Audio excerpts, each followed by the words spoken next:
Hey everybody, it's Romania Black. How did we get here?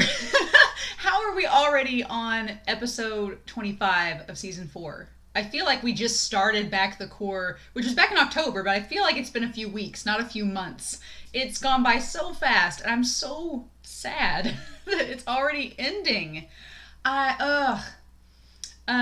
Let me say first of all that if you've not read this match, the Inarizaki match in the manga, there's been a lot of people on Twitter that are manga readers talking about it. I would go back and read it. It's chapters 249 to 290. You should go read it because it's really good. Furudate is really great, and there's some extra stuff I've talked about in the spoiler corner, but there are some extra things that are mentioned that like little extra bonus things like with Abajosai and different things that if you've not read it, I would highly recommend reading it. I know Viz has it up on their site that you can read chapters 249 to 290. It's probably the longest match in Haikyuu in terms of chapters, but there's so much character building that happens in this match that I've been really excited to see it animated, and with the exception of the frames and stuff that the whole community's talked about, I've not been disappointed. The moments that counted I thought were animated well, and the voice acting, everything. The voice actor for Atsumu, perfection. The voice actor for Kita and Osamu, so good. Aran, so good. Like all the new voice actors, they've been so great. And without giving any spoilers away, y'all, the best is yet to come. That's all I'm going to say. My favorite moments in Haikyuu in the entire series. I love Abajosai, so I love, obviously, their match in Season 2. I love that. I love Tsukishima's block on Ushijima. That moment's amazing. I love Hinata's ending spike to end the Shiratorizawa match. That moment's great, but I'll be honest, y'all. You've not seen me freak out yet because my favorite moments in the entire series have yet to happen. So,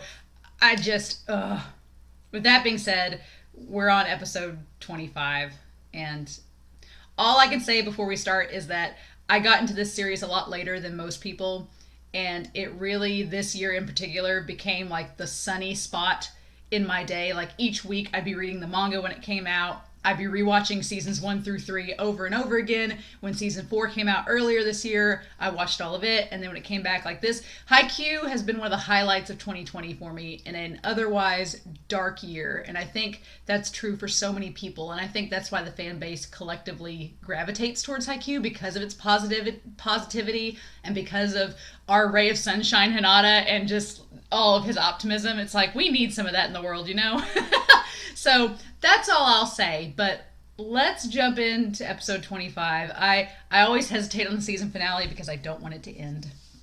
But here we are. The promised land. Okay, y'all. We're going to start episode 25 of Haikyuu. Get it pulled up here and get it ready to go. In 5, 4, 3, 2, 1, let's go.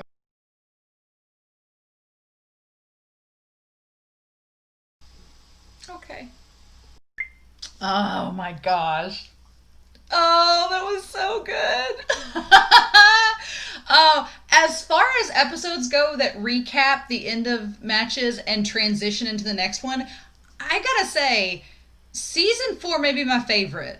Because with the exception of the Oikawa pride conversation he has with Ushijima, like I still love the worthless pride convo that him and Ushijima share. Like I love that moment from season 2. It's during Declaration of War. I love that episode and that conversation. But in terms of an entire episode recapping and moving forward with the plot, this one's probably my favorite. Because we get third years reminiscing. We get the recap from Nekoma and Karasuno's perspective. We get set up of the next game, that end credits scene where Ukai and his grandson are reminiscing and preparing for the dumpster battle. Like it was so good. And we get to see Bokudo and Akashi and then the Mia twins with Kita. That's one thing I really respect about Inarizaki is that they didn't bawl their eyes out that they lost. They were like, that was a really good game. And we did our best. And yeah, maybe Atsumu and Osamu shouldn't have tried that quick, but you know what? Under any other circumstance, it would have worked. And Kita pointed it out. He's like, any other time, that would have been a good call, but it just happened to be that Kageyama and Hinata were there to block it. But it's not that gets him. It's the fact that Kita's like, I wanted to have one more game with y'all and tell everybody how great my team was. And they're like, oh, Kita. It's like, yeah, we're right there with you. Bokuto, his enthusiasm, him being like, I'm going to live to 130. And that shot of him standing outside the hotel where he's like, weird. Because Akashi's like, dude, we still got, because when you think about it, they still got round 3, quarterfinals, semifinals, and then finals. And Bokuto's like, I don't care. We're going to win all of them. And it's like, all that enthusiasm. I'm like, oh, it's so wonderful. And just everybody running around. Our poor Crow boys, they were exhausted by the end of that match, which rightfully so. And then seeing Nekoma's side of it, where we finally get to see these two teams come together. That's been like 4 seasons in the making, this match. And it's like, it's all going to happen next season. Oh, y'all. Just, I have lots of spoilery things to say, but I'm going to save those for the next minute. But this season, having its ups and downs, but ending on such a high note, like all the evolution. I love how our third years, because I said this in the reaction, this is their last tournament. This is it. This is Daichi, Asahi, Sugawara, and Bokuto. It's Bokuto's last tournament too. Like this is, and Kuro and the other third years, like it's all their last time ever playing. And that's so sad. And I love Bokuto's enthusiasm where he's like, no, this is my last tournament. The last time I get to play with y'all, I'm going to be focused. And they kind of stomped the other team that they were facing today. So it's like they're going into the next round. Nekoma versus Karasuno. We don't really know much of the other brackets, the other teams playing yet, but just, they're in the top 16 now. And so it's the third round. So if they win this match, whoever wins this match goes into quarterfinals. Crazy. Just crazy. And one of the big teams that was slated to either win or get second is already out. So it's like, man, how about that? So lots of great stuff. I just love the reminiscing from our third years and moving forward. And it's such a perfect setup for next season and the matches to come. Because obviously we'll probably see Fukurodani playing. We haven't seen any of the other teams lately. So I'm wondering if we'll get more with them. And then, yeah, the dumpster battle. I love that at the end there was that little confrontation between Psycho and the Karasuno alumni and Tora's sister and Elisa. It's like, it's interesting. And poor, of course, she's like, cheer for Nekoma. And then Mika's going to string Daisho along to watch Nekoma versus Karasuno, even though he did not look thrilled about it at all. But these last couple episodes have been so darn good, and I've loved them, and this was a great way to go out and prep for 2021, which I hope they've been talking about at Jump Fest. They would announce season 5. I want them just to take their time on it. I know a lot of people complain about episode 15 and it being farmed out with the animation. I'm like, don't do that. Just, even if it takes longer than usual, take the time, make the animation what it needs to be. And because I know how popular this match is in the manga, especially with Japan. So it's like, that they're probably going to go all out to animate it because it's Nekoma versus Karasuno. It's the dumpster battle. We've been building up for this. So it's like, they want to do it justice. And so I'm like, take all the time you need if it means that, because I know you guys had those of you that have been watching Haikyuu for years, there was a pretty big gap between some of the seasons. So it's like, yeah, if you got to do what you got to do, then fine. But man, I'm so excited. I'm really excited to see what happens next season. I hope you all are too.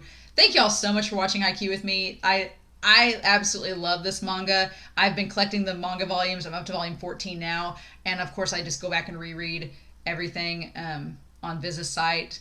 But I've been holding off rereading. Once Inarizaki's match started this season, I've been holding off and just rereading as we go because I want it to be fresh for the reaction. But man, it's going to be interesting. So thank you all so much for watching. If you're not sticking around for Spoiler Corner, thank you for joining me with looking at Haikyuu. And I'm going to be reacting to season 5, obviously, because we have to. So thank you all so much. I hope you have a wonderful week. Stay safe and take care. So, Spoiler Corner time for the rest of this because there's so much. I find it interesting that this episode was called Promised Land, when we didn't even get to the chapter that has the same title. Because this episode only covered like the last page of 290 and 291 and 292. That's it. It was basically just 2 chapters rounded up in this episode, which they did some recap from 290 from chapter. So it was basically 3 chapters in this episode. That's it. I'm fine with that. Pacing wise, awesome. There's so much to talk about. The Mia prophecy, y'all. I was trying not to get too excited, but that's exactly how I pictured it happening, and it was so darn good. As me being like, one day I'm gonna set for you, and I was like, wait, which one are you?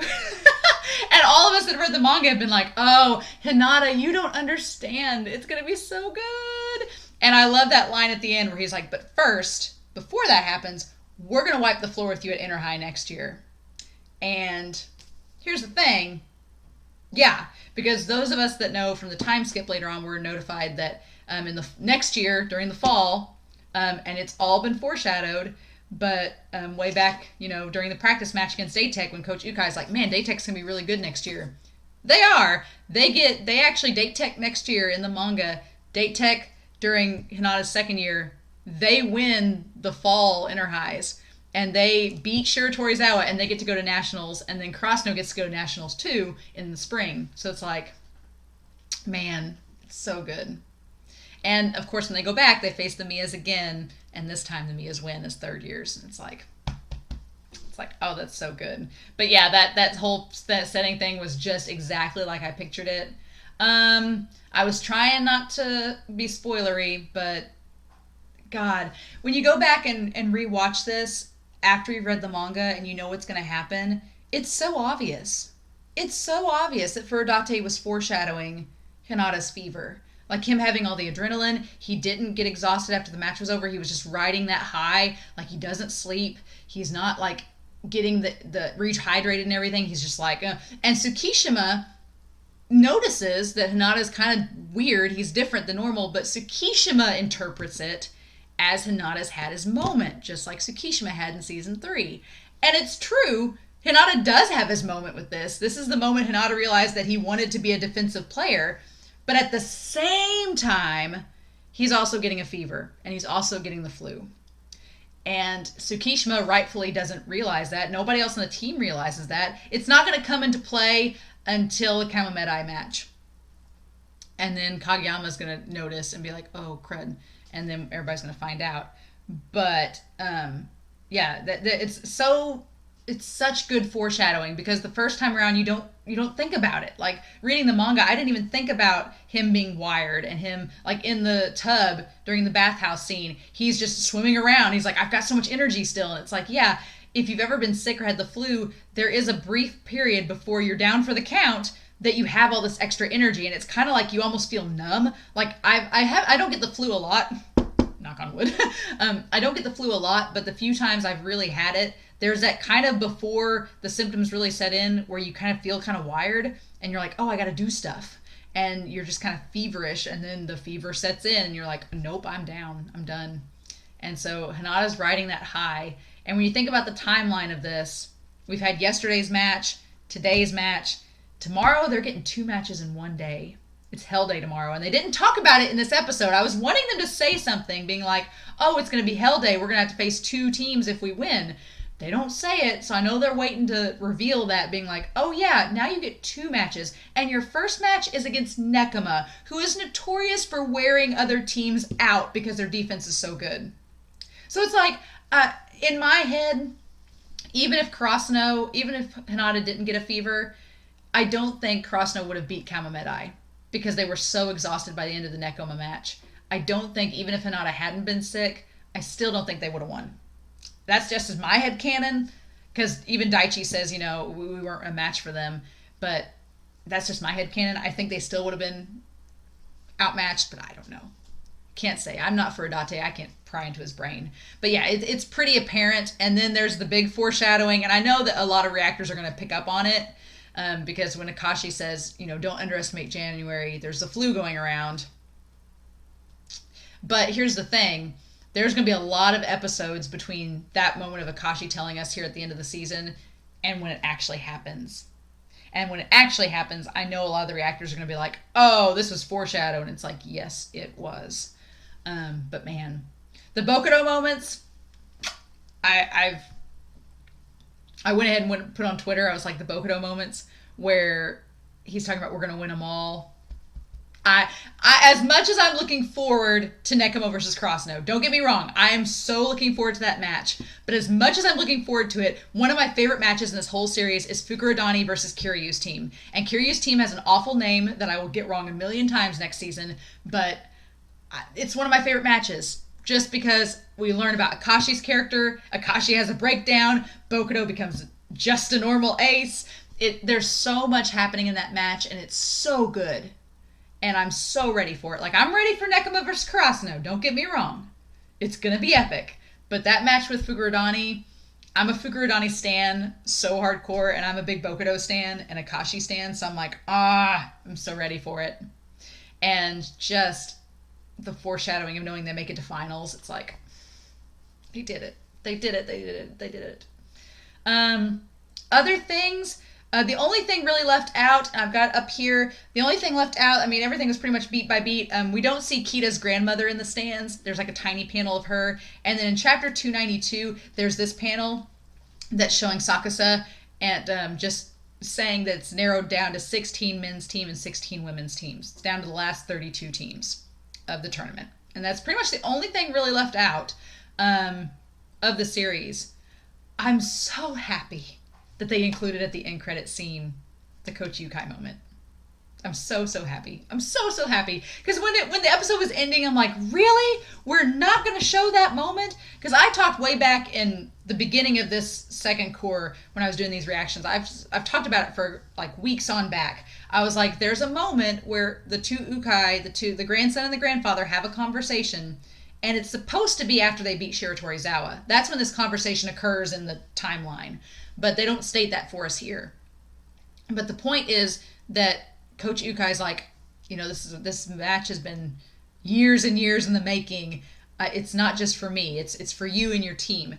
And I'm wondering if we come back to that conversation when we start season 5, because Coach Yukai, the part they leave out of that end credit scene, the part they don't include at the end credits, is Yukai's like, look, Grandpa, I know you say this match isn't for you and you're not going to be there to watch it, but it's for you. It's for me and my team, but it's also for you.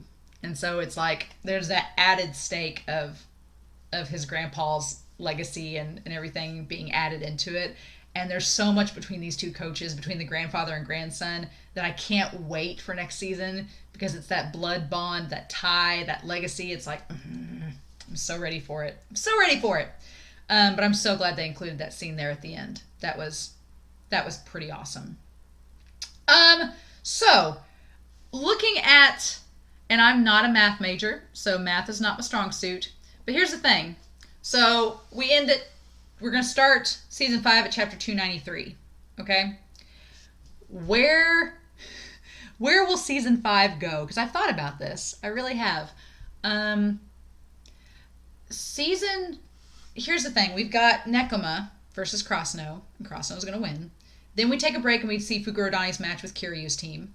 Oh, and in that one panel, Kiryu was present, and they didn't show him yet because I figured he's not really well known, except that he's the number 2 ace, so I figured they're going to show him next season. So Fukurodani, we got that match.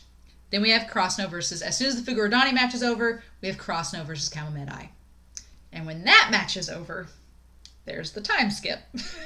Because they lose to Kamomedai, and that ends Daichi and Sugawara and Asi's careers as volleyball players in high school. So the time skip happens after that moment. And that is chapter 369, I'm pretty sure. Chapter 369. So if we minus 293, that's 76 chapters. And if you think about it, there was 50 chapters for this Inarizaki match. 50 chapters, which granted, we did some weird pacing in this season. So if you divided it by 3, it's 25.3. So if you did 3 chapters an episode, roughly around 3 chapters an episode, you could do 25 episodes and cover Nekoma versus Karasuno, the Fukurodani match, and Kamamedai versus Karasuno, and end with Rio with the time skip being teased. You could end with the teaser of the time skip. You could do that. I honestly think you could do those 3 matches next season and just have it spaced out like that. I totally think that's doable. So then what that leaves you is there's 402 chapters in the manga total. We take out 369. That leaves 33 chapters left, which seems like not a lot. Here's my suggestion to the animation studios. If y'all are listening, I don't know if y'all are or not, probably not. Here's my suggestion. Y'all don't have to do this, but this would make so much sense. We had season 1, season 2, 25 episodes each. Season 3, we had 10 episodes for Shiro Torizawa.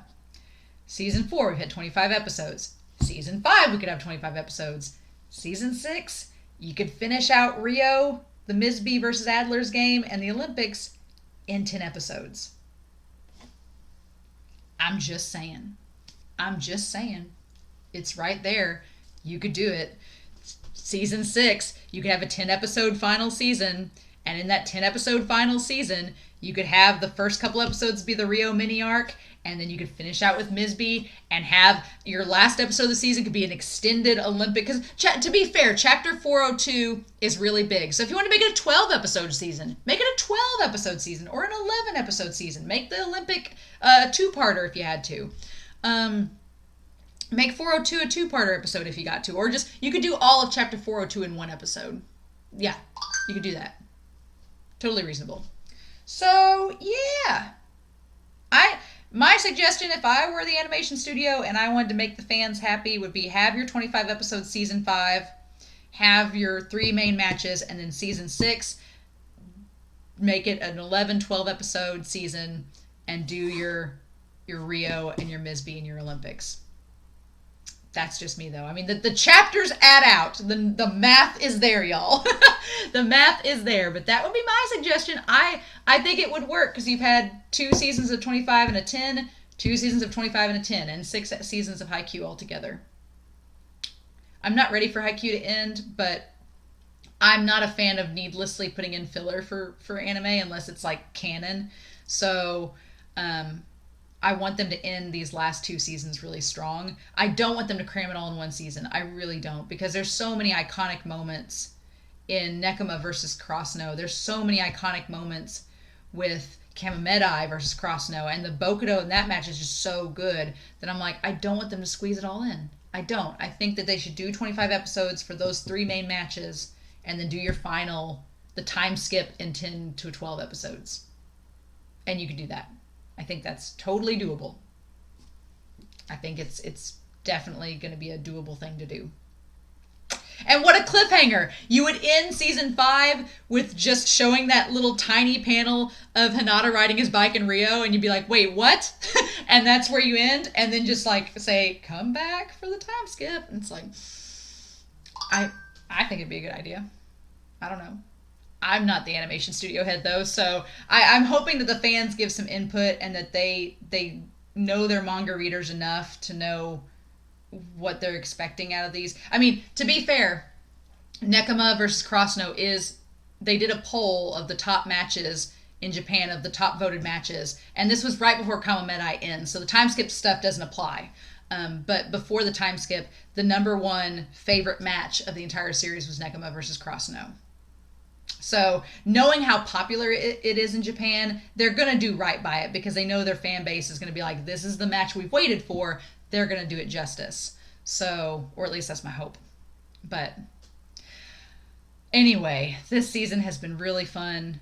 I'm so sad it's ending. As you can see, I'm rambling because I don't want it to end. But I'm curious to know what you all think down below. Do you guys agree? Do you guys agree with the seasons, how they should space it out? That's just as my thoughts. I mean, the math checks out if they do it pacing-wise, 3 to 4 chapters an episode. But I'm curious what you all think. So please feel free to comment down below. Please tag spoilers. But, oh, it was so good. So good. And now we just get to go back and rewatch all the moments. And wait patiently for season 5. But I'm going to react to it when it comes out, so I hope everybody's ready. So, in the meantime, I hope you all have a wonderful week. Please stay safe and take care. Thank you so much for watching. And yeah, I'll see you all next time with, hopefully in 2021, some more Haikyuu. Bye.